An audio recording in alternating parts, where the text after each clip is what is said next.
Hello and welcome, everybody. Welcome to the No Name Music Cast. My name's Tim, and this is Joy. And before we get going with today's episode, just want to remind everyone that we are sponsoring Radio Freak Jam all the way through the month of May. So go to freakjam.co.uk or go to the Ian Husbands YouTube channel to check out what that's all about. And we just have a quick mention just to someone.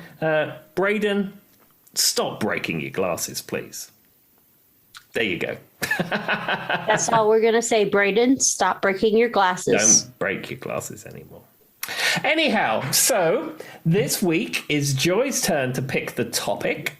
So over to you, Joy. Okay, so this was a listener recommendation. And by listener, I mean listener and friend.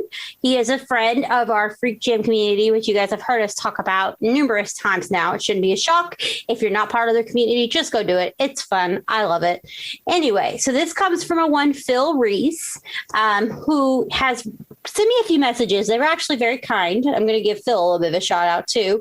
He said he really enjoys the podcast. He thinks that it's fun listening to the banner back and forth, all that kind of stuff. With that being said, Phil would like me and Tim to discuss something that I think is a little deeper than we always talk about. So I'm going to give a little bit of a trigger warning. Me and Tim are going to keep this lighthearted. We're not going to go into detail, but there will be some discussion and maybe abuse of things of that nature. And you're probably going, what podcast am I on now? And I will explain. We are going to talk about musicians and separating the music from the art. And some musicians have been accused or found guilty of some bad things. So that's where we're going to go with this. We have some funny cases we're going to talk about. We have some serious cases we're going to talk about. But I just wanted to put that out first. Phil was very interested in what we thought. And Tim, you can chime on this in a minute. Do you think that trauma leads to art? Do you think that art leads to trauma? How do we separate? How do we negate this as people who maybe are a little bit more obsessed with music than the average fan? And what do you do when you find out your most recent artist is a crazy person, you know? Mm-hmm. And me and Tim have talked about this a little bit. We've talked pretty heavily about separating the art from the artist, and how we feel about that. So I'm going to let Tim say his little piece, and then we'll go into some cases. Yeah, I think with... I think in most instances you can separate the art from the artist. I think the trouble that you have is if the person's crime or accused crime is so heinous, it then becomes impossible to separate the art from the artist. I mean, it's one thing if, I don't know, a musician drink driving, or DUI, I should say, in the United States, and then crashes their car and kills someone. That's terrible. Absolutely terrible. But is that crime heinous enough so that you would write off all of their art, as opposed to somebody who is a child abuser, for example, where that is so incredibly heinous, you cannot ever see their art again for that reason. And then because for me, and this is a problem, in modern day society, Tim doesn't know this because he buys all of his records at the thrift shop. But in modern day society, when you're streaming things on Spotify or YouTube Music or wherever you get your music, you're giving royalties to people in a way. Mm-hmm. So like, do I want them to get money off of me if they've done these bad things? And at what level, and it's always like, and I am not about to, do not take this as victim blaming. I refuse to do that. I will always support a victim. It's like, at what level, where do we begin? Like, where do we begin? Like, who do I listen to? What's the story? You want to do your due diligence and figure out what's happening. But at the same time, it's always like, well, this person's a victim and they deserve, to be heard.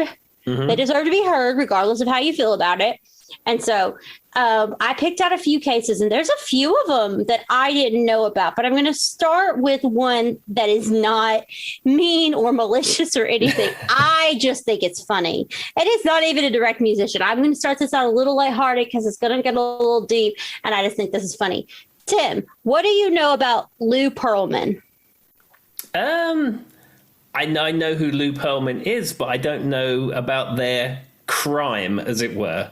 Okay, multiple crimes. Let's put an S on the end of that. So if you don't know, and I'm sure Tim knows this much, Backstreet Boys, NSYNC, Take Five, that British band that you've talked about a few times, Ozone, were all produced by Lou Pearlman. Mm-hmm.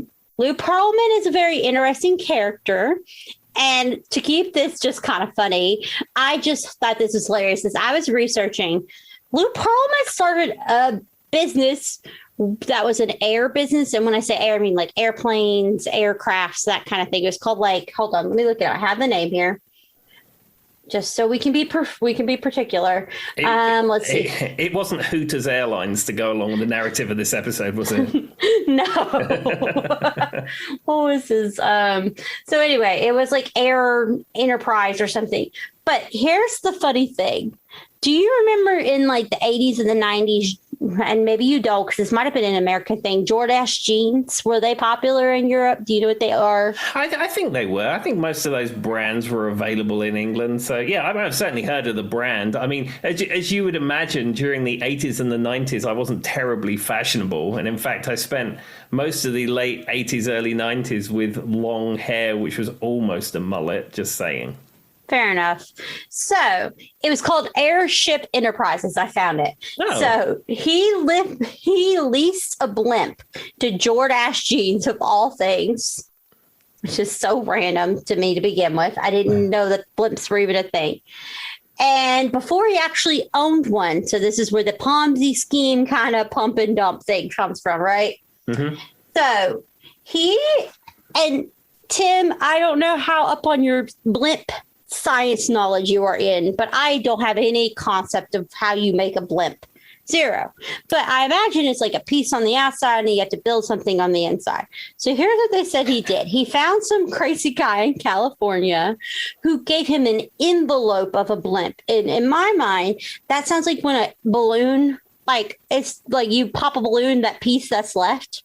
Yeah, a blimp is two pieces. It's the envelope, which is the actual American football shaped thing that's full. That's I think they're full. It's full of helium, I believe, or that's what I think too. Yeah, or some gas that's similar to that. It's not hydrogen, which they filled that blimp is that blew up. But no, found some random guy in California who had an envelope for a blimp. I don't think it was tested. Probably not, based on what I'm about to tell you. Then he found some engineer that he paid some ridiculous amount of money to, who built him the inside piece, which, it's like the wooden piece that kind of like you put the envelope on the outside and then you got the piece on the inside. Mm-hmm. And that makes sense to us. It's like that's kind of how you would build a blimp. Well, said blimp, of course, crashed on its first endeavor. Its first advertisement for Jordache jeans, and ensued a long battle between Lou Pearlman and Jordache jeans on who was responsible for the blimp. Mind you, though, what got him in trouble is he made the contract with them prior to even having the blimp, which apparently is wrong in the American government's eyes. I didn't see the contract. I didn't write it, but that's a big thing. So there was a bunch of back and forth. People were suing everybody. But you want to hear the funny thing, Tim? Lou Pearlman, and this is what makes me laugh. And my husband, Charles, bless his heart, he's very knowledgeable about some things, but this is what made me crack up. Lou Pearlman said the reason it crashed, not because he hired two people who had some random parts to make a blimp that probably wasn't approved by the FTA? What's the flight people? Federal Aviation Authority. That one. FAA. Okay. FTA, like the FDA, but with a T in the middle. Anyway, so my husband goes, so Lou Pearlman blamed it on, they used gold paint that he said was too heavy for the blimp to fly. So Charlie, bless his heart, he was like, well, I have heard that when you make planes, you have to use a special paint. I'm like, no, we didn't know what he was doing. So then fast forward 20 years, he's sued by every band that ever had him because he took all their money and stole this and did that. And they found him. He ran away to Indonesia and something. So anyway, that was just my little funny thing. If you didn't know that, I find that hilarious that Lou Pearlman, before he had multiple boy bands, tried to run a blimp business, and the first blimp he made crashed. Well, the thing is, like, if there are companies that make blimps, because like the Goodyear blimp and blah, blah, blah blimp, I mean, it's a thing. You can, much like any aircraft, there's somebody who makes them and there's somebody who leases them. Now, wouldn't you, if it was me and I wanted to go into some kind of shady jeans advertising arrangement with a blimp, I would find the company that owns the blimps or leases the blimps, and I'd find out the price of that. I'd find out the price of what it costs to sign write the blimp, and then I would charge the jean company a little bit more. And there you go. That's how you do it. Well, I guess you're not allowed to sell goods and services before you actually have them. There's something called a pump and dump. I don't know, guys. I'm not like some expert on this. There's somebody out there who is. Put it in the comments. Go to our Facebook page, No Name Music Cast on Facebook, and tell us how that works. But apparently it's part of the things that got him in trouble was that he sold the services before he actually had them. Interesting. I don't know how that works. And then later he leased blimps to McDonald's. Apparently he made money by leasing blimps to McDonald's. And the McDonald's ones did not crash and burn. So that's all I got. I do know that at one point the blimp was supposed to be the savior of aviation because it says low emission and all this kind of stuff. And then the one exploded. What's the famous one that exploded? The Hindenburg. Yeah. Oh, that was the funny thing. There was something about the guy who worked on his blimp actually worked on the Hindenburg. No, where he took the envelope to get built was the same location they built the Hindenburg. Now I remember. That was my research. Because the problem with the Hindenburg is that they were supposed to put helium in it and they put hydrogen in it. And then it was highly flammable. How does that even happen? Like, do you have your helium and your hydrogen tanks right beside each other? Like, those are very specific things. Joy, you've ordered things off Amazon, haven't you? And you know, like, let me just tell you. So I ordered a yellow jacket today because I need to have yellow clothing so it looks like the spacesuit in Moonraker. Just you know, I've got the Moonraker patches and I bought some more. So I bought a yellow jacket after much research, getting it in the right color and the right design. And it came today, and I was incredibly excited. I was going to take my jacket to Alteration World in Blacksburg and get them to sew the thing on. And then come the winter, I was going to have another Moonraker attire. Okay. And the packet on the outside sealed, and it says large. And the order I placed was for a large. And then I flipped this sealed package over, which has been heat sealed, and inside it had a small. So all I'm saying is that, like, not everybody in a logistics chain would necessarily have the same care and attention that you would hope. So if you extrapolate that to people who sell gas, can you see that maybe they picked up the canisters that said hydrogen, not helium? I have so many issues with this, and I'm just going to stop because I'm going to relate it to things at work, and I can't do that. With that being said, helium is very different. And then, okay. No, it's fine. One is flammable. One makes things go fly. I feel like they should be separated in the warehouse so you can't have this hookup happen. Well, you see, in the warehouse, maybe.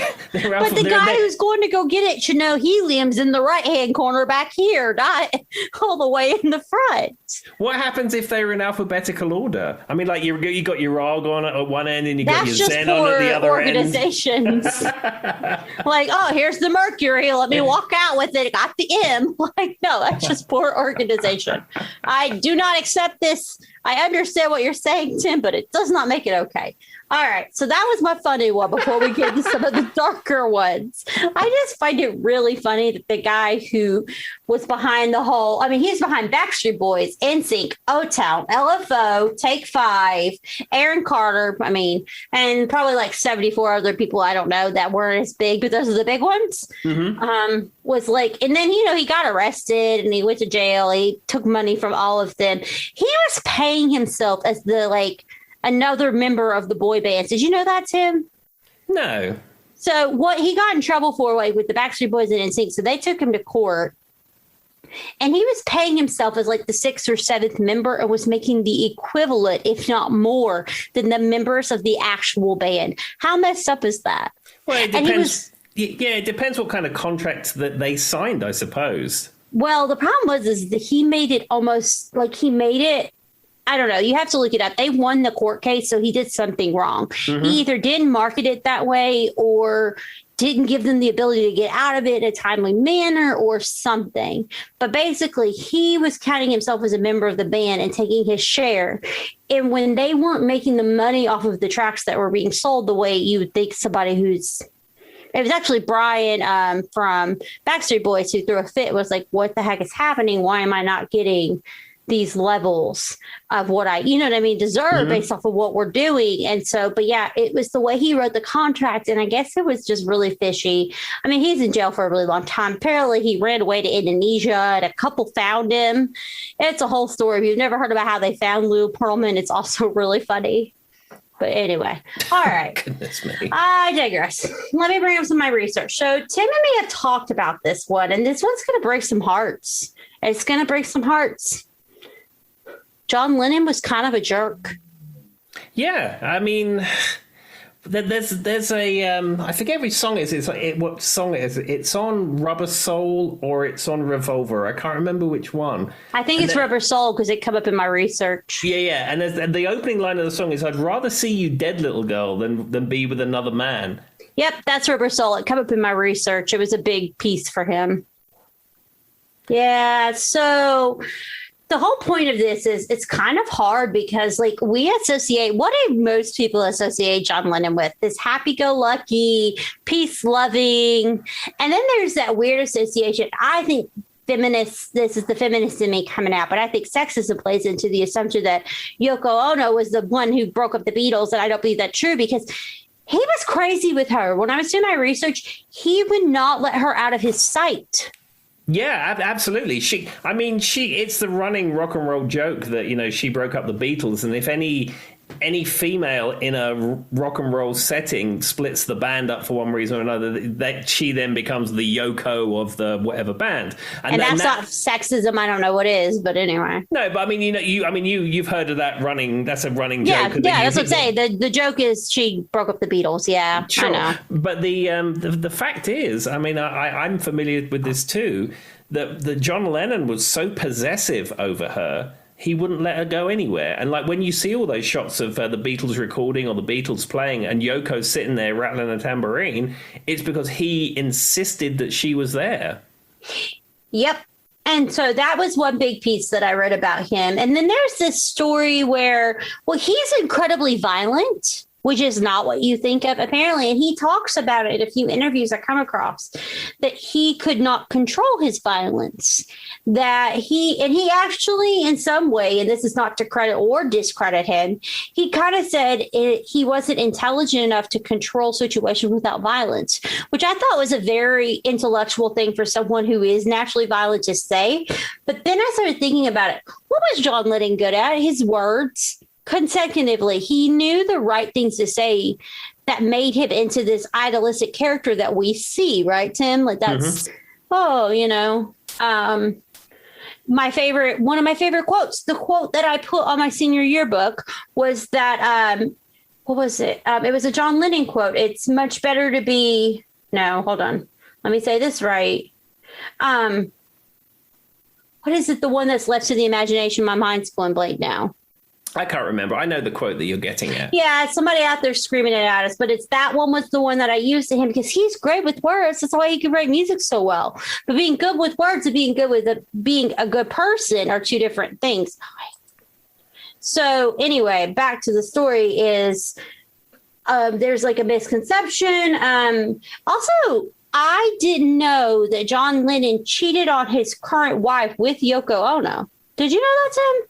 I didn't know that. I mean, I know he divorced Cynthia Lennon. I mean, she was around in the original Beatles heyday. And I know that he met Yoko. I think it was in New York at an art gallery.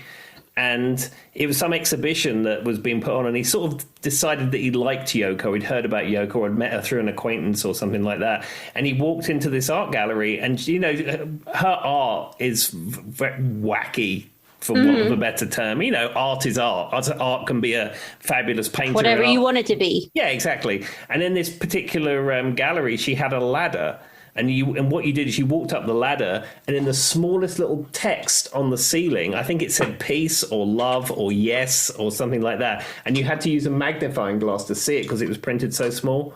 And he went up there and he saw this message, but because it was a positive message, he really wanted to learn more about Yoko, and that's where it started.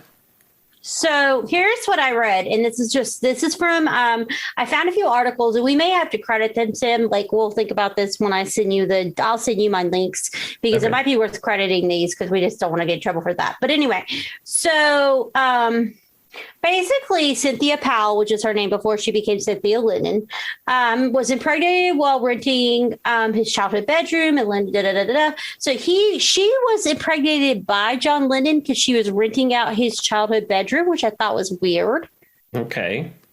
Didn't know that. I don't know if you knew that or not. In Liverpool during the Beatles' Hamburg years. What are Hamburg years? Well, before the Beatles were famous, when they were learning their trade, they all went to Hamburg to it was basically the red light district of Hamburg, and they used to play at a place called the Reeperbahn, and it was a place where like UK bands would go. They would go and play sets at this place for 6 months or whatever during a season, and then come back. But what the Beatles did during that time is that they were playing 5 hours a day, 8 hours a day, like set after set after set after set, and that is where the Beatles honed their craft.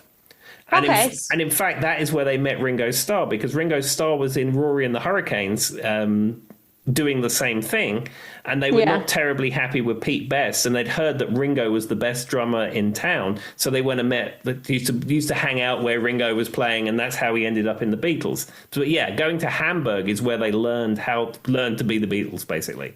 And so, if you're playing the No Name Music Cast drinking game, don't come from the internet. Tim knew the answer for me, guys. I didn't know what Hamburg was, but he knew it. So don't come from the internet. You got to drink twice now, guys. Got you. All right. So Lennon admitted things that could only be classified as classically bad. This is their writing, not mine. According to Lennon's housekeeper, Dorothy Jarlett, in a recent discovered letter written 15 years ago, the years following the birth of their son, Julian, Lennon was an absent father who would criticize and even smack. And apparently Julian was very sensitive as a kid. He was a very sensitive kid for things like bad table manners. And then she came to say that he was very above average when it came to table manners. Like, John Lennon didn't have the patience to understand like what the level of a 3-year-old was, a 2-year-old. You know what I mean? Mm-hmm. Like, there's levels that there should be expected. He could not figure that out. Throughout the marriage, Lennon slept with other women, not shocking, and would leave drugs lying around the house with their child around. Mm-hmm. Things come to head when he drunkenly told Cynthia that he had an affair with Japanese artist Yoko Ono. Soon after, when Ono revealed she was pregnant, Lennon's divorce was finalized at the end of 1968. See, I did not know, and this is on my fault. I had no idea I knew he cheated on Cynthia, but I did not know that he cheated on Cynthia with Yoko Ono, which could contribute to the whole thing you're talking about. She's to blame for some of all of this. It's what people say. Yeah, it could takes be. Two to tango. Yeah, I didn't know that, but like you say, that it does take two to tango. But equally, from Yoko's perspective, I mean, a Beatle wants to spend quality time with her. I mean, she probably thought, this is great. I'm hanging out with a Beatle. I mean, I don't know. So here's where we go into more about Yoko. Although Yoko miscarried with the baby, her relationship with Lennon blossomed as they protest the Vietnam War, which we're all very aware of the Vietnam War protests. She put in an interview in 2012 that it ruined both of their careers, not just his. Her career was apparently ruined too with all this kind of stuff that went down, which was an interesting statement for me, which I think gets swept under the rug. Female, coming for the females right now. You know, Tim, I have a bias. Although Yoko, that's her name. That's her new nickname, guys. We're just going to call her Yoko. Was mocked and despaired for supposedly destroying the Beatles' floppy hair camaraderie. It was Lennon who would make her accompany him to band practices, and he made her follow into the bathroom, Tim. What? Yeah. There needs to be boundaries. John Lennon in the past. What in the world? So the reason I'm bringing this up is this is really messed up. And this indicates that he had a lot of problems. But so on to Phil's question. Does trauma make good art, or is art out of trauma? Because it seems like consecutively, a lot of these artists really aren't. But I don't think you have to have lifelong trauma to be a good musician. I don't think that's a necessity, but I do think maybe it helps them write more deeper. I don't know. I think a lot of artists, people who create art, don't necessarily have the same, they don't think the same way as a quote unquote regular person. And whether it comes from trauma, whether it's because their thought process is different, whether they live a different life that may or may not be socially acceptable of what the norm is, I think most artists come from a place that's different. And I think as a human being, I can agree with that, because I think as a human, this is going to sound weird, I don't always think I come from things at the same points as others, but I tend to live in a world that I think is logical. But if you've known someone who you think is, I hate to say this, like a really good musician, or someone who's a good artist, it's like they're almost living in a different, and I mean, I can hold a tune in a bucket, but I'm not like what you would call a great musician, or, I'm John Lennon of the world, guys. I'm not that, or I probably wouldn't be on this podcast. With that being said, no offense to him. With that being said, they do kind of live in a different world. Is it because they've had a traumatic past, or is it just because it's almost like they don't understand some of the social norms? Yeah, I think you're onto something. It's like their creative people's thought process is different. I think that's what it boils down to. And like I said, whether trauma put them in that place, or whether, I don't know. It's just, I think... You can analyze it all day, really. Yeah, I think creative people just come from a different place, and I think that's what it boils down to. I mean, like, for example, like Eddie Van Halen reinvented the electric guitar, and he came up with a lot of innovations in guitar design, and, I've probably covered that before. But, like, you hear reports of people, like guitar companies that had to try and do business with him. It was an absolute nightmare, because like his perception of what a social norm is was probably completely different to everyone else's. Well, and we're going to get into this, but Michael Jackson's going to come down the line, of course, because we're talking about acquisitions and people who've got a crazy past. Michael Jackson comes to mind, right? Yeah. I watched while I was doing the research for this, and I told Tim last night, I did like 10 hours of research because it was super interesting. I watched this documentary with him and Oprah. And it was, so if you've ever watched Michael, he's kind of a weird dude, for lack of a better way of saying it. He's just kind of weird. He's awkward. He does have those childlike characteristics, but also the interview with Oprah was almost hostile, because he was trying to fight off a lot of his rumors that were going around. He's talking about the skin tone, and there was that thing that came out that he was living in a hyperbolic chamber or something at some time in the early 90s, yada, yada, yada. And a normal person who was speaking on these things would know that coming in fiercely angry wouldn't help your case, right? Like, you need to come in more logical and take your time and explain where these things are coming from. And he explained the hyperbolic chamber came from when he did the Pepsi commercial, he got the burns. So he funded some program to help burn victims, and it was a hyperbolic chamber that was for burn victims to help with skin regrowth or something. Well, when he was there, he was touring the facility that he put the money towards.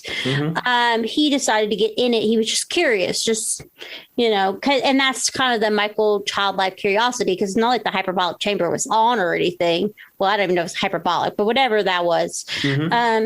But some guy flipped a picture of him while he was in that chamber, and then whoever it went to proof it sold it. Yeah. And so then it became that he was doing, and he was, and he did a really good job of explaining that one. But then when they started asking about his skin tone, and he says he has vitiligo, whatever that word is. Vitiligo. Yeah. The British guy can say it better than me. Anyway, so that one, he claims that's what it is. I don't know if that's true or not, because this is going to sound horrible.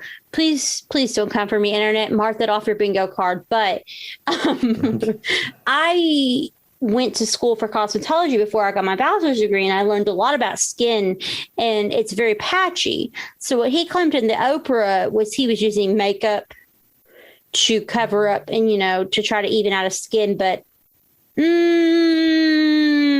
was very white. Yeah, I mean, my understanding is I'm struggling with that one. Yeah, my understanding is he did have vitiligo. I mean, I know that when he died, I heard autopsy reports that said that he had patches on his skin where the pigment was no longer the same color. Here's my question about that. And if you have never, apparently when he was doing this documentary with Oprah, it was right after, and I've talked about this in our podcast, it came back full circle, the LaToya biography she did, the LaToya Jackson biography. So she put a little of a mouth to dry in the documentary. I don't know. I don't think of anything specific, but you have to remember, I read it years later when all this stuff was already public knowledge. So when she wrote it, it may have been like the hot topic, but now it's kind of like I already knew it all. Right. So that kept getting brought up. And Oprah said something about there are skin bleaching things, but she said, you would need like 40,000 packets of skin bleach to get to the white level you're at. But what I'm bringing up is LaToya talks about, she thinks he's struggled with body dysmorphia. So when you see what you see in the mirror is different than what you actually see, right? Yeah, and I can speak to that. Have you ever heard of or read the Quincy Jones interview that was published about 3 or 4 years ago? Yeah, after you talked about it, I went back and watched it. Yeah, and they were talking about Michael Jackson, and they said, yeah, of course Michael Jackson was messed up. His daddy told him he was ugly. Yes. So LaToya talks about that. So he struggled with the way he looked in the mirror. And then there was that weird thing that came out. Did you ever hear the rumor that he wanted to look like Aretha Franklin? Somebody? I had not heard that one, but it wouldn't surprise me. Something about, well, no, not Aretha Franklin. Who was it from Motown? Not Diana Ross. Yes, you knew exactly who I was trying to think of. So, Motown, he was discovered, Diana Ross, that whole story. I'm not going to get into it, but if you've ever heard it, it's a thing. So he was trying to make himself look like Diana Ross. That was a rumor at one point. But LaToya says, and her documentary, and she really has no reason to lie, because it's not like she has a big music.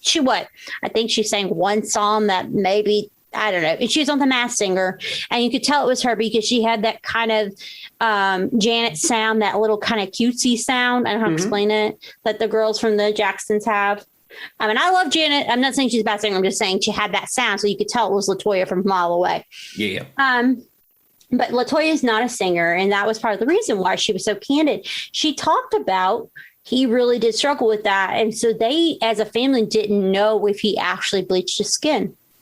They don't know. He never really told them, but they had speculation that he did, because Michael was really dark when he was younger. Sure. He was not a light-skinned African-American gentleman. So to go from that level, something had to be happening, and I just don't know that I can credit it to just makeup.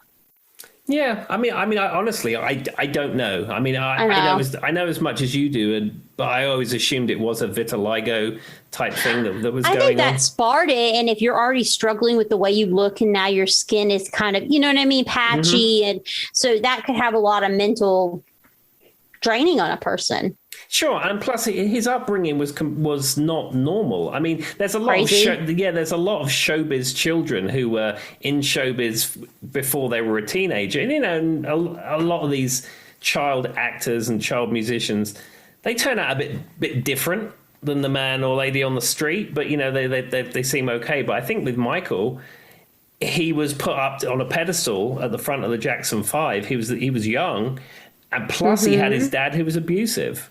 And his dad telling him he's ugly, and it must mess you up. And the sad thing is, he probably didn't get the help he needed. He got money. He surrounded himself with yes men, and then he ended up. We all know how he ended up. Well, and So since we naturally went into it, I'm just going to go into Michael's case next. We've heard the sexual abuse allegations. I am not going to get into detail about that. It's not worth it. Everybody who's anyone has heard it. If you haven't heard it, just Google it. He is one that I absolutely adore, and I have taken to the idea that I can separate the music from the artist because I cannot give up my Michael Jackson music. I'm just not going to do it. And he's long gone. The money's not going to him anyway. They had to sell Netherland Ranch. He was broke. You know what I mean, Tim? Like, It doesn't matter at this point. That's how I feel about that. Does that dismiss that if he did something wrong that the victims don't deserve to be heard? No, I'm not saying that at all. But he is one that I can't not listen to. And I struggle a lot with that because of all the stuff that went down with his family. And then when I was reading some of the allegations, some of the people who come to his defense in 1993 reversed their story and were the ones that were saying he did abuse them in the early 2000s, like 2015 or whatever is when they came back out. So that was really interesting. I had no idea they flipped the switch. And I think it ultimately got dismissed. And I mean, he was long gone at this point, so it's whatever. But I had no idea. And then the really sad part was that, like, he had no money. He had no money when he passed. They had to sell the Netherlands Ranch. But when in this Oprah documentary, he went into detail with these allegations. And this is what I've always thought. And doesn't mean he didn't do anything wrong, guys. I have no clue. I was not there. I'm not going to speculate. He never had a childhood. So he was trying to live out his childhood. Yeah, and that's what he said in Oprah. Did you ever see, I think it was in the 2000, maybe early 2000s, late 90s, I can't remember, the Martin Bashir interview with him? Did they ever make it on TV in the United States? I don't think so, because I don't know who Martin Bashir is. Martin Bashir, he was a UK journalist of the day. Okay. And everyone said that it was like a bait and switch operation, because what happened is he gained his trust over a number of months or years or whatever. My God, I do know what you're talking about, and it was terrible. Yeah, and he interviewed him, and he basically made out the way that the piece was made and the way that the interview was edited made out that he was a freak. Now, that may or may not be the case. I don't know, because I never met Michael Jackson, obviously. But everyone said it wasn't a good interview because it was so incredibly biased. Well, and when I was watching a lot of this heartbreak, Oprah always gets the best interviews. That's the thing, her. And so it was a 90-minute, he hadn't interviewed in 15 years. And that's basically what he basically said. And he just straight up told her. He said, I did not get to have a childhood. When I was a child, my father, and she asked him, do you hate your dad? And he said, no, I don't hate him. Can you forgive him? And she's like, I've never hated him. I just don't understand him, which I thought was a very interesting way of saying it. Mm-hmm. I just don't understand him, which goes kind of back to the way you were talking about. Sometimes very artistic people think outside of the way we would think. Mm-hmm. I mean, the man wrote a song about a mouse. Ben, if you guys didn't know it, Ben was about his pet mouse. That's true. Like, I don't know about you guys, but I have never, and I mean, I love animals. Tim could tell you I'm an animal lover. I don't care for mice and rats. It's not my thing, but I would never do anything to hurt them. But I couldn't write a song about a mouse. So he did think a little differently than us. And the song's a #1 hit that we still hear today. Sure. Mind you, isn't it like Clear Channel or someone won't play his music anymore? Well, probably. The most recent allegation, something happened, and with the HBO documentary that came out a few years ago, I kind of blacked it all out. I'm just going to tell you the truth. I think the thing is with this, he died before he could stand trial. I think if there'd been a fair and just trial, and a court of law had decided whether he was guilty or not, you would have a better perspective on this. But the fact is, a lot of these allegations have come out after he passed. And especially after the Jackson estate is now worth millions of dollars again. Well, and here's my other issue. When I'm watching him, and I mean, we're talking about a guy who he literally said to Oprah, when I was a kid, every day was just this. Oh, you got to rehearsal. Oh, you got to go here. Oh, you got to do that. He's like, I never got a time to think. He didn't mentally develop. There's no doubt in my mind he didn't mentally develop. And that does not justify his actions.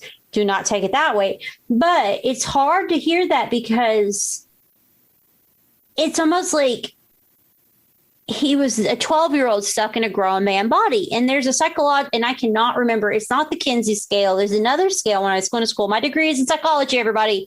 I'm not just talking out my word that I shouldn't use. There is a scale that when someone doesn't bond right with their family when they're little, they don't develop past a certain age. Mm-hmm. Like maybe they hit 12 and that's where their development ends, which would contribute, like with what Tim was saying earlier about them almost being not understanding social norms and like things that a normal adults get. Mm-hmm. So I kind of assumed with Michael, that's kind of what I've equated it to.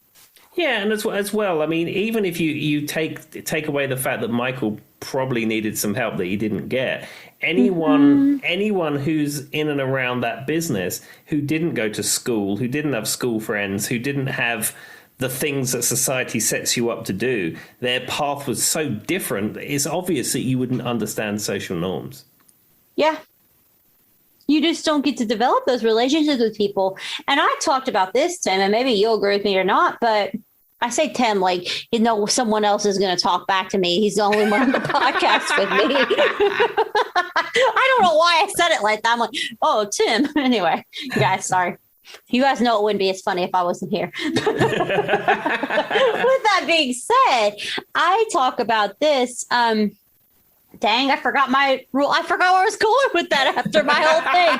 What did you say, Tim? Oh, no. When I was hiring for people, because I'm working HR, if you guys haven't picked up on it, and I worked for a local grocery store. I don't need to get into details of what grocery store was. I'd be hiring these college kids who were engineers. And we live near two major universities, and one that particular is big in the engineering field. Mm-hmm. And it was like sometimes talking to a rock, because I always said, regardless of what you do when you graduate high school or whatever the European equivalent is to that, you should get a job. I don't care if it's 2 days a week. The skills and the abilities you learn to work with people and function with people and what people expect or what people need are completely different than going to school. And so it's kind of the same thing. If you never had a childhood to learn how to socialize with friends, how can people expect you to socialize with them normally?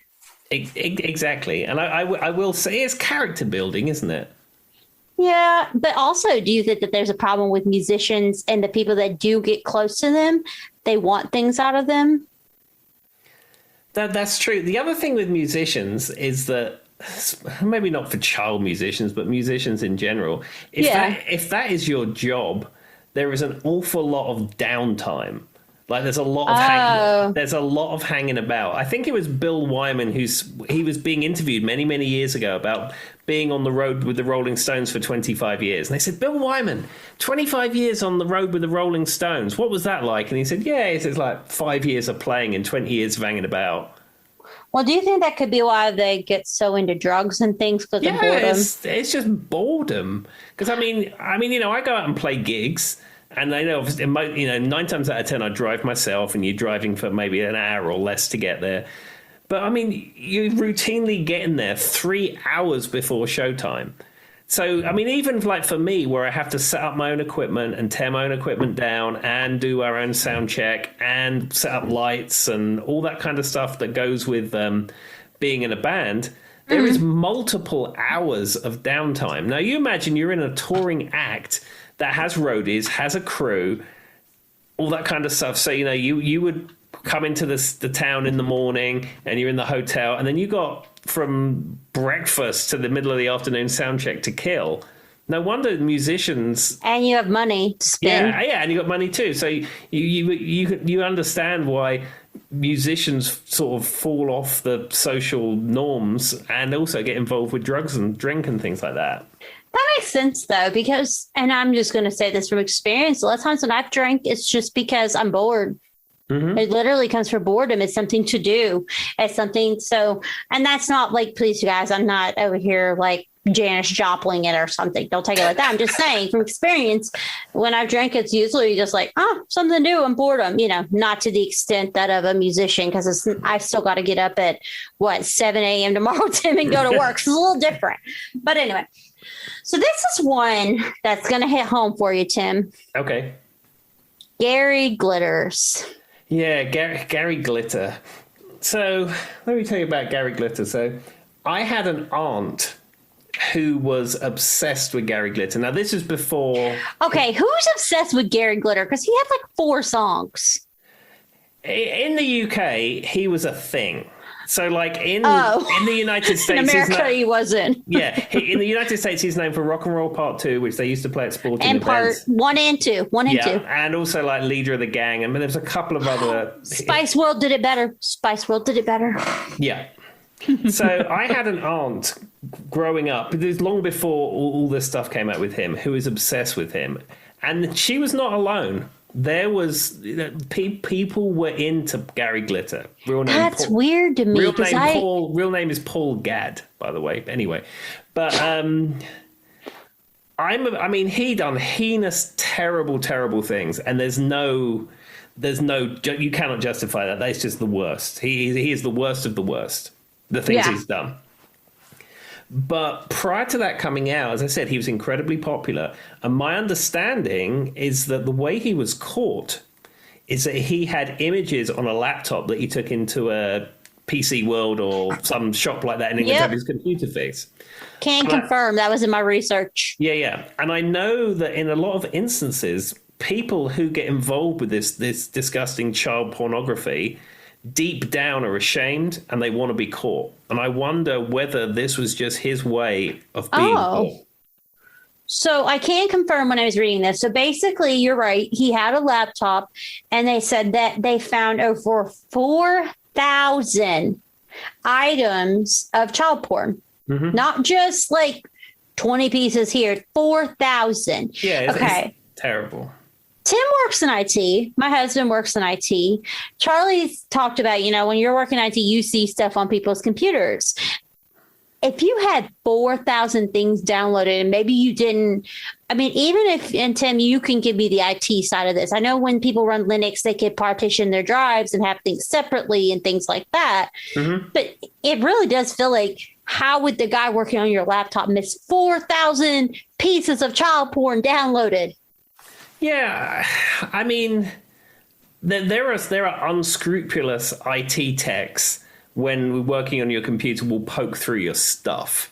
And I think for somebody who's working in a chain, PC World or Dixon's or wherever it was that computer was taken, there was probably somebody on there that wasn't earning a lot of money who thought, it's Gary Glitter. Let's see what he has. That's what I was going to say. Oh, celebrity. Let's see what's on here. Yeah. Yeah. And at the time, he may have been fading to some degree by the time all this stuff came out. Well, apparently he was way popular in Europe than he was in America. Yeah. It was a thing.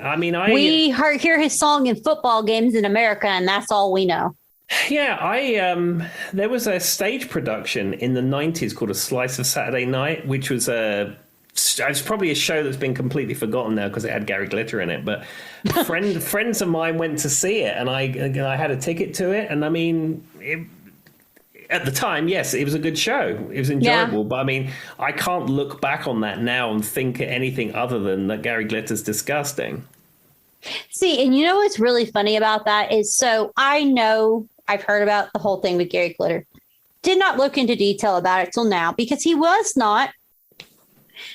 a one-hit wonder, but in America, he was like, a 3-hit wonder? Mm-hmm. And so for me, the only thing I associate Gary Glitter with is Spice World. That's all I associate, because they did the version of Leader of the Pack or Leader of the Gang, whatever it was. Leader of the Gang. Yeah. So I'm the leader. I'm the lead. That song. Yeah. Anybody out there coming for me? I know what song it is. And I actually love Spice World. But apparently he was in the original cut of Spice World. Like he was, and it got cut. And so they still performed the song, but they cut him out. And I've never seen the version where he was cut from. I don't even know if it was produced, but Gary Glitter made it perform. And so the Spice Girls said, no, no, no, no, no, cut him out right now. We don't want him associated with this. But because their version was so good, they left it because it's the Spice Girls and they're amazing. But that's my own biasy.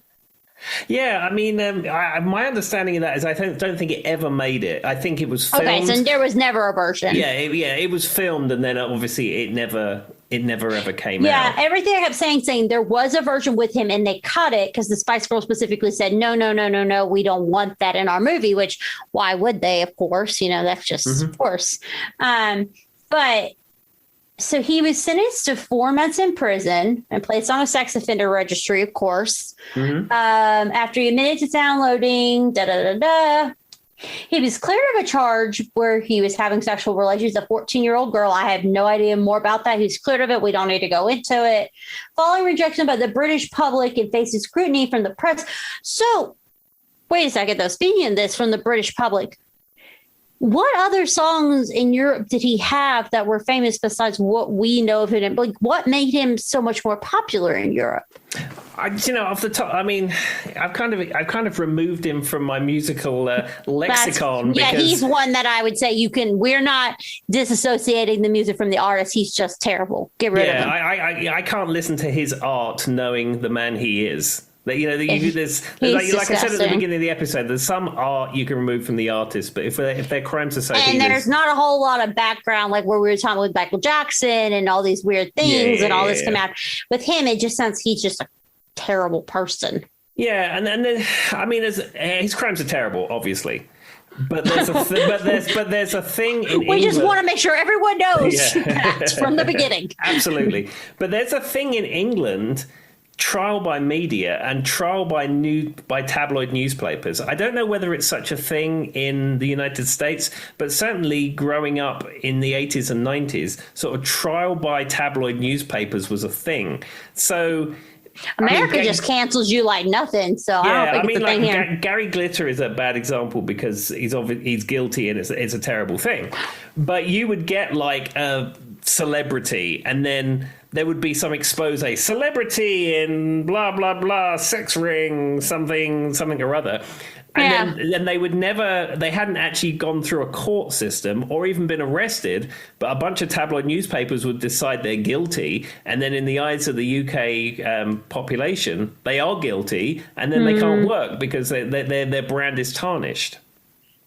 Interesting. Well, I mean, we kind of do that in America. I think it happens more with politicians and things than like maybe musicians. But America cancels you for everything. We'll just mark them off the list. So anyway, we don't need to get into it more. But apparently his residency got canceled. And so the difference between him and between Michael and being able to separate, I think, the music from the artist is we talked about this. And John Lennon's a hard one because he's a Beatle. I don't know what to think of him and just think that we got this mentality in our head that he's this nice guy that he wasn't. I think with John Lennon, I think the other thing is time is very kind. Yep. His time is very kind to the legend. And plus, as the years roll on, people remember him as the peace and love. That kind of stuff gets forgotten. Well, and I think that people like to romanticize things. And he's been romanticized as a human being.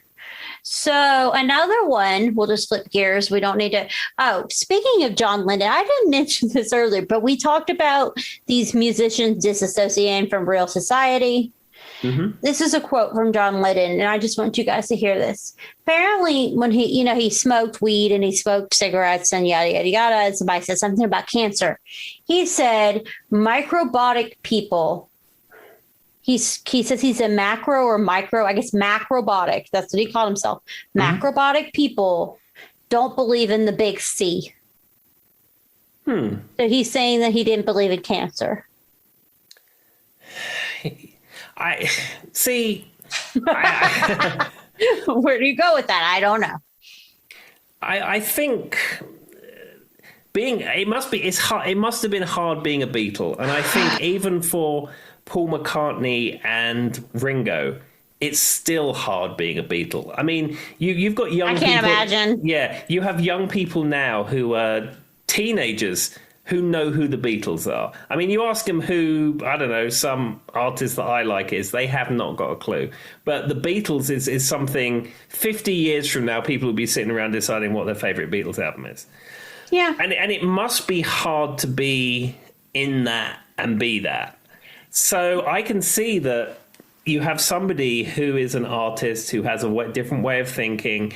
They have a different outlook on life, and they're stinking rich, and they're a Beatle, and wherever they go, it's like, yes, yes, yes, whatever you want, yes, yes, yes. So I can see that. I mean, that comment's ridiculous. But, thank you for really saying it. It is ridiculous. But I can see how somebody who's in that world would make absurd statements. I can see the thought process that would create. Well, and it's not his first larger than life statement. Let's be honest, Tim. No. We're not going to get into the comparing himself to Jesus, but neither here nor there, religion. But it's not his first statement. Like I said, it was just an example of someone who's like not necessarily feeded in reality. Mm-hmm. Or footed in reality, I guess is the way you would say that. Sure. So it gives a good, it lures to what Tim was saying earlier. So another one that I brought up, and I've only got about 2 more artists because we're getting to the wire here, but it has been an interesting discussion. Johnny Cash. So Johnny Cash, he was addicted to drugs and alcohol, amphetamines, barbiturates. He had an outlaw kind of, persona, but he really wasn't an outlaw. He never really went to jail or anything. The one crime that kept coming up, because see, I've heard Johnny Cash did not have a good childhood. For that consecutively, that's not a word, consecutively, that he didn't have a good childhood. And we'll get into that in a minute. They talk about because of his drug addiction, he was nervous, erratic, those things. But he went on a fishing in June of 1965. Cash's camper caught fire during a fishing trip with his nephew, Damon Fielder, whatever his name is, and Los Padres National Forest in California, triggering a forest fire that burned, and this is crazy, burned several acres and nearly caused his death. Cash claimed that the fire was caused by sparks from a defective exhaust system on his camper. But Felder thinks that Cash started the fire to stay warm and in his drug condition failed to notice, and the fire got out of control. When the judge asked Cash why he did it, Cash said, "I didn't do it. My truck did it. It's dead, so you can't question it." To be honest, I hadn't heard of that. I mean, I hadn't either till now. No, I mean, I'm vaguely familiar with the work of Johnny Cash, San Quentin Prison Live and the latest stuff he did with Rick Rubin and covering Nine Inch Nails songs and all that kind of stuff. But the actual ins and outs of the Cash world is a hole in my rock and roll knowledge. So it says the fire destroyed 508 acres. Burned the foliage of 3 mountains. This is where it gets crazy. Drove off 49 of the refuge. It killed 49 of 53 endangered species. Oh, goodness me. Condors. I mean, that's bird. Cash was unburdened and claimed, "I don't care about your bad word. I shouldn't say yellow buzzards." The federal government sued him and was awarded some astronomical amount. I need to get into. Cash eventually settled the case, paid a portion of that. As of 2018, there are 488 California condors living in the captivity now. So he killed. Before that, there were 53 more. I had never heard this story. No, this is hot, fresh news off the press. So what they're saying is he had this outline image, but that was the only major criminal. He had some misdemeanors probably for drugs or alcohol once or night, spent a night in jail, moved on with his life. And did say he was arrested once for trespassing on private property to pick flowers. Which I thought was funny. The softer side of the outlaw that is Johnny Cash. Well, he used to do, and he did a song. he pushed a lot about Native American rights. I don't know if you know that or not. He was a big supporter of Native American standpoints. And supposedly he had a bad childhood. His parents and his mother weren't there for him. And if you've watched the movie, there's a popular movie with his Walk the Line, if you've never heard of it. He did not grow up in a good household, which contributed to probably some lifelong traumas. But the irony is he was never an outlaw. Yeah, that's a marketing persona, I think. Mm-hmm. It worked well for him, though. Yeah, absolutely. Well, and I like that, I like the Blues Brothers, and the Blues Brothers is a play on that outlaw persona, let's be honest, in a way. But, and then he did his songs with June, because he was with June Carter and the Carter family. And so that helped him. But basically what I learned about him was he didn't grow up rich and his family wasn't great, but he really wasn't an outlaw. But I mean, that's one of those ones that it's kind of crazy because like as somebody who appreciates the environment and appreciates animals, I don't know that it'd be enough for me to stop listening to his music. No, and I mean, I don't think that's common enough knowledge even to be a talking point. Really, people mostly remember him for being an outlaw and doing albums in jails. That's most people who know nothing about about him with Johnny Cash would know. Oh, Live at San Quentin. Yeah, I remember that. Yeah, but that's incredibly random. Okay, Tim, you learned something today. Somebody write it down in the books. Tim learned about Johnny Cash setting fire to a forest. 5/19/2021, 8:41 p.m., whatever time it is. Anyway, so that was one. Okay, we're going to talk about one last one. Do you know about Eric Clapton's racist rants? Yes, I have heard about that. And there was a whole concert in London. People where I forget what it was called. There was a whole concert about it where people were, it was like Rock Against Racism or something like that. Never heard of it.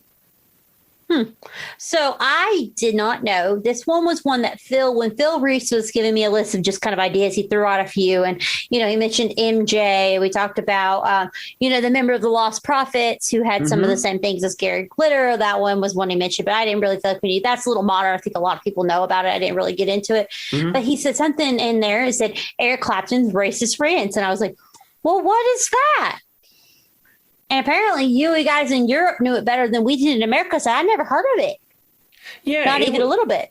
Yeah, I mean, I'll be honest with you. I mean, being a guitar player, knowing Eric Clapton's music, there was a concert called Nebworth 90, where I think I may have spoken about it before, where I saw Eric Clapton playing at that concert. And that's how I learned how to make vibrato on the guitar. I saw what he was doing, and I was like, oh, that's how it's done. So, I mean, he's not my favorite guitar player, but he's certainly been a big influence in certain respects.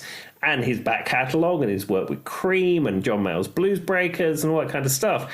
And his racist rants, this is something I found out 2 years ago or something when I was reading an article and it came up. So I was reading on something, and it's a European, I guess, news article magazine, Far Out magazine. Does that ring a bell? Yeah.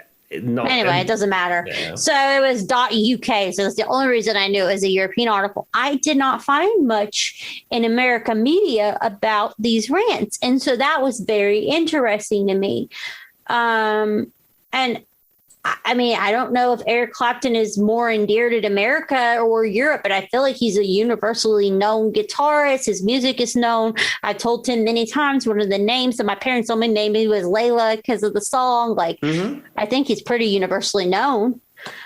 But anyway, so he said a lot about British Black colonies, like people coming to Britain and, taking over the area. So when they came to his defense, they said it's clear he had had a few too many drinks. Okay, I'm going to play devil's advocate here, Tim. I've had a few too many drinks many times in my day. I have said stupid things when I've had a few many too drinks. I've gotten many line dance exercises, injuries, as we have stated. There's a few keep it shuffle, some wobble injuries out there. It's fine. Cha-cha slide. I may have got punched once. I don't know, something. Hang on. We can get back to Eric Clapton. How did you get punched in the cha-cha slide? What was going on? What fisticuffs were happening? So you know when it goes. So in the cha-cha slide, where it's like literally where they do the cha-cha part, a kid was like doing it beside me, and he didn't know what he was doing. He got a little wild, and he hit me in the club. Oh goodness me. I was like. It was just kind of like, I'm just going to tell you the truth. Guy couldn't dance, didn't quite know how to do the cha. You know, it's like now, and everybody does to kind of like move their hands to cha-cha slide or what to do the cha-cha part. But no one quite knows what you're supposed to do. Just like when it says the James Brown or whatever part. Charlie Brown. Charlie Brown. I know how to do. Look, I know the Charlie Brown thing because when I was playing a lot in Moose Lodges, they always want cha-cha slide, and when it gets to the Charlie Brown move. No one knows what to do. I would say, in my experience, 20% of cha-cha sliders know how the Charlie Brown is done. So when I got home from playing a number of these gigs, I went on YouTube, and there is hundreds and hundreds of tutorial videos, not very long, that show you how to do the Charlie Brown move. That's fair. Well, everybody should go look up that right now. We're going to put it in the chat. We're going to put it in the group after this, so everyone knows how to Charlie Brown. But yeah, the cha-cha slide part, a little kid beside me, young gentleman, got a little too hyper with his cha-cha and punched me midway through. Good thing as I've been drinking, I didn't feel it. It's fine. I had a bruise the next morning. He was going cha-cha, moving his hands back and forth, and he didn't know how to cha-cha, which is, how do you not know how to do the cha-cha slide, Tim? It tells you it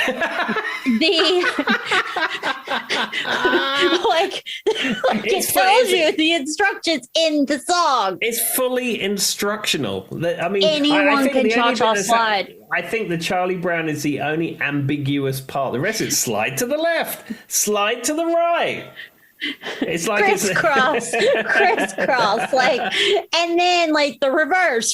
Some people get a little confused on the reverse, but then it's like cha-cha real smooth. So he went to cha-cha real smooth, and instead of cha-cha real smooth, he got a little big and punched me.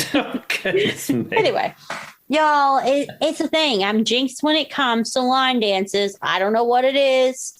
It's a thing. It's a thing. I had a drill dropped on my foot. I've been kicked once during one.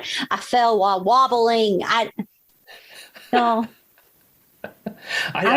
think, Joy, I think you need to steer clear of a dance floor if there's a line dance happening. I think if you hear achy breaky heart, I think you just need to run. Okay, so I will say I have done Cotton Eye Joe, and I did not get injured. The problem with Cotton Eye Joe is there's 40,000 versions of that. So it's like every place has a different version of Cotton Eye Joe. So it could just be I'm confused and don't know how to Cotton Eye Joe with the people around me. So therefore I leave, and that's how I did get injured. All right. Anyway, what the heck were we talking about, Eric Clapton? That brought that up. I appreciate that though, Tim. That was a nice segue. But yeah, I got punched once doing the cha-cha slide. Does Eric Clapton sing the cha-cha slide? I think so. That's how we got there. Makes complete sense. There you go. His famous hit, the cha-cha slide. It came out after Layla and before Lay Down Sally, if I remember correctly. on the UK network chart. Oh, that's what you're saying. His excuse for his racist rant was he had had a few too many drinks, and I said, listen, I've done a lot of things, but I've had a few too many drinks. Now, we have not talked about my most famous injury when I've had a few too many drinks that was not related to dancing in any way. Outside of a place I have lived, might be the current place I have lived. We don't need to know this. There are two glass doors that like open out backwards. Well, if the little thing at the top is not, this sounds weird. There's like a little like thing you push up into the top to hold them in place. And if it doesn't go directly to that hole, if you push up against them, they pop open. Okay. I might have had a few too many drinks and laid up against that, and it was not, and I fell flat out backwards onto the back porch of my house. Oh, goodness me. With like many people standing around me. Yeah. So my injuries don't just come from and this is why I don't drink anymore. My injuries don't just come from line dancing. They come from many avenues in my life. Joy, I think we need to cover you in bubble wrap is what we need to do. It's true. Whoever's playing the drinking game right now has had to like take 30 shots in the last 5 minutes. They're going to end up injured because one of the things when Joy talks about injuries. So as you just jinxed them. But so Tim, we've talked about this. You have been drunk before, I assume, or intoxicated in some manner. Maybe once or twice. Any of our fans who are listening who knew me from a number of years ago may remember one time he is from the UK, guys. I sniffed half a bottle of, well, sniffed the top of a Guinness or something, or something like that. Yeah. So, have you ever went into what you would say is a racist rant when you have been drinking? I think the answer is no. At 100% no. So here's my thing, and I've known people like this in my life who try to use that as a valid excuse. When people are drinking, yes, sometimes their inhibitions are let loose, but if they say things that's already on their mind, it's not something they just come up with because they're drinking. Absolutely. I mean, for example, I don't like sport. Sport is not something I enjoy. I don't like sport. People like sport. I don't like sport. But I mean, it's not like I get really drunk and go, I gotta watch some football. Yes, let's put the basketball on. And no. Yeah, exactly. That the things that people say when they're intoxicated, when we don't even just talk about alcohol. That's just me and Tim's experience because we're not that hardcore. We haven't done much past that. With that being said, I just don't know anyone who gets intoxicated and goes on a racist rant and they've never had those thoughts before that. So Eric Clapton's definitely had a few too many drinks. Sorry, dude, that doesn't get a pass for me. It doesn't. No.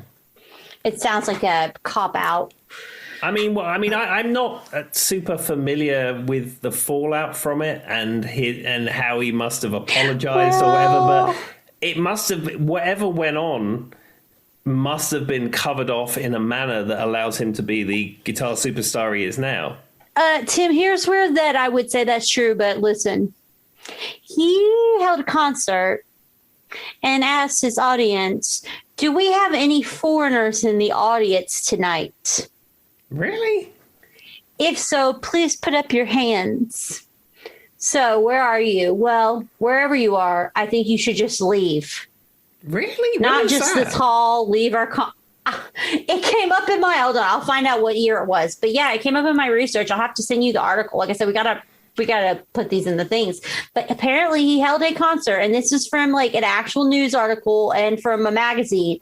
And he said, you should leave not just this concert hall, but my country. What? Yeah. Yeah. Okay. I don't want you here in the room or my country. His words. I think Eric Clapton, that's not cool, man. He added, listen to me, man. I think we should send them all back. Yes. See... that was a hard one. Yeah, it's terrible. I mean, but the funny thing is that obviously that article exists. It happened. He said things that are absurd and terrible. But most people don't know that. So how did that get... That's the weird thing. How did that get swept under the carpet? How did that get covered off? Oh, I'm going to see if I can find the year. Hold on. But yeah, and so... But the other thing is this article brought up a really good point, Tim. It said, aside from being a deeply ugly thing to say, steeped with both violence and ignorance, the worst part is that Eric Clapton considers himself a blues musician. It's grossly hypocritical, showing a level of racism that's beyond belief.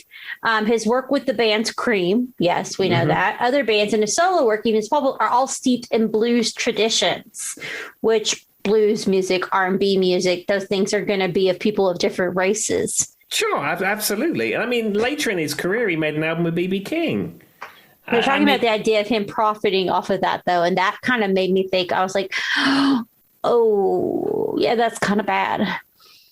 Yeah, but as I said, the thing that strikes me the most of this is how did this get forgotten about? Yeah, of all the people, because it's not like Eric Clapton's been forgotten about. I would generally say, a known artist.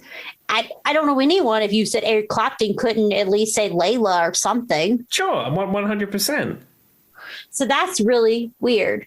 And didn't you talk recently that Eric Clapton produced some music for other people at some point? Was that you? Was that him that you were talking about, Tim? Probably. I mean, he's had such a long and storied career. Wouldn't surprise me that he's produced music for other people. But the fact that he said that in concert in front of a group of people, like. Yeah, and I mean, it's not like nobody ever wanted to work with him after the fact, because he's played with so many people. Yeah. I don't know. What I'm going to have to do is fully research this. I know. I'm gonna have to post it. I'm gonna find the art. I'm gonna post the article in the page so people can read it and see if I can do some, because it doesn't have a year, but it literally says, and this is from Far Out Magazine in the UK, that he literally started his addressing the audience. Do you have any foreigners in the audience tonight? If so, please put up your hands. So where are you? Well, whatever you are, I think you should all, not wherever you are, whatever you are, I think you should all just leave, not just leave the hall, leave our country. I don't want you here in the room or my country. Yeah, that's terrible. That's where I kind of draw the line. Like, that's taking... and then he added, listen to me, man, we should send them all back. Yeah, that's just deplorable, terrible. Well, and like you said, the weirder part is, how have we never heard of it? Yeah, or how did he redeem himself to come back from that? Here we go. It says, at concert in 1970. So Snoop's brought it up. Let's see. So Snoop's has confirmed it's real. True. Concert in 1976, Ayers went on a racist rant using deeply offensive racial slurs and called for the deportation of non-whites from Britain. And Snoops confirmed it was true. How have we never heard this? Yeah. I knew he did that weird racist rant, but I did not know he told members of his audience to leave. I need to fully look into this before you can make any comments. Okay, well, you guys write it down. Joy taught Tim something he did not know. Well, as I said, I'd heard about it, and then I said I'd heard of this like Rock Against Racism movement. I believe in the 70s, early 80s. I mean, I haven't read fully into it, but I know it was a thing. It's crazy. But that warrants far more research. Okay, so that's what we're going to do, guys. We need to all research that, because I will say, until Phil put it in my chat when he was asking me about this episode, I didn't know any of it. Never heard of it. I don't even think it was a thing in America. Apparently, Europe knew more than we did. Mm-hmm. Where is Eric Clapton from? Is he from England? Yeah, he's from Surrey. Well, I didn't know that one that much.